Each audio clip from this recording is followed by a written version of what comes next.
నమస్తే.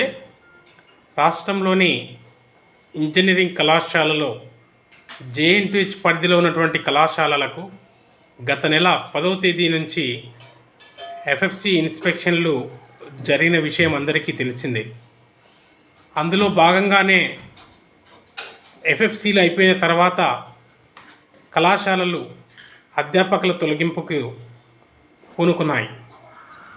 మరి ఆ కళాశాలలు ఒకసారి చూసినట్టయితే మొన్నటికి మొన్న సెయింట్ మార్టిన్ కాలేజ్ చెప్పాం. ప్రస్తుతం అదే గ్రూప్ ఆఫ్ ఇన్స్టిట్యూషన్కి సంబంధించినటువంటిది Mallareddy college of engineering and technology MR set కావచ్చు, ఎంఆర్సిఈ కావచ్చు. ఈ రెండు కాలేజీలో చాలామంది అధ్యాపకులను తొలగింపు చేశారు. చెప్పా చేయకుండానే వెళ్ళిపోండి అని చెప్పేసి హుకుం జారీ చేశారు. అంతేకాకుండా మల్లారెడ్డి ప్రైవేట్ యూనివర్సిటీలో కూడా వెళ్ళిపోండి అని చెప్పేసి దాదాపు 100 పైచీలకు ఎంప్లాయీస్ని చెప్పడం జరిగింది.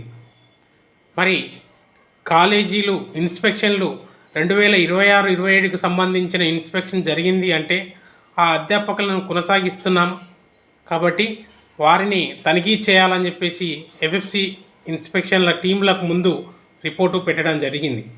మరి ఆ రిపోర్టు పెట్టిన తర్వాత ఇన్స్పెక్షన్ అయిపోయిన తర్వాత వారిని తొలగించడం ఎంతవరకు కరెక్టు అని చెప్పేసి అడుగుతున్నాం. ఇవాళ Mallareddy college of engineering and టెక్నాలజీలో దాదాపు 108 మంది పైన ఎంప్లాయీస్ని తొలగించడం ఎంతవరకు సబబు? ఎంఆర్సిఈలో 140 పైన తొలగించడం ఎంతవరకు సబబు అని చెప్పేసి మేము అడుగుతున్నాం. విధంగా ఎంప్లాయీస్ని తొలగిస్తే వచ్చే లాభాలేంటి? సొంత లాభాలే చూసుకుంటున్నారు కానీ విద్యార్థుల భవిష్యత్తు అవసరం లేదా? ఎన్నో సంవత్సరాలుగా పనిచేస్తున్నటువంటి అధ్యాపకులను తొలగించి వారిని రోడ్డు మీద పడేస్తే వారి పరిస్థితి ఏం కావాలి? వాళ్ళ పిల్ల జిల్లలు ఉంటారు, వాళ్ళ పరిస్థితి ఏం కావాలి? నిబంధనలకు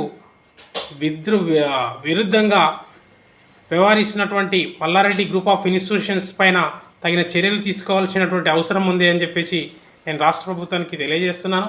ఎందుకంటే రాష్ట్ర ఉన్నత విద్యాశాఖ కావచ్చు, జేఎన్టీహెచ్ కావచ్చు, మరియు టెక్నికల్ ఎడ్యుకేషన్ కావచ్చు, వీరందరికీ కూడా రిపోర్ట్లు ఈ ఎంప్లాయీస్ ఉంటున్నారు మా దగ్గర కాబట్టి 2026-27కి ఎఫ్ఎఫ్సి ఇన్స్పెక్షన్లకి రండి అని చెప్పేసి రిపోర్టు పంపించినటువంటి కాలేజీ ఆఫ్ ఇన్స్టిట్యూషన్స్ మరి ఇవాళ వాళ్ళని తొలగించిన తర్వాత ఏంటి పరిస్థితి?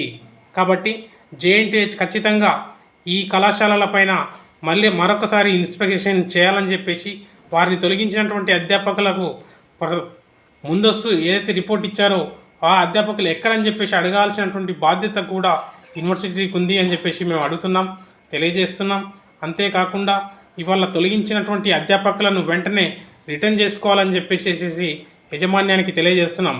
యాజమాన్యానికి ఒకటే తెలియజేసేది, మీ రాబడుల కోసం, మీ ఆస్తుల కోసం కాదు ఇక్కడ కావాల్సింది. అధ్యాపకులను తొలగించడం అంటే ఆషామాష కాదు.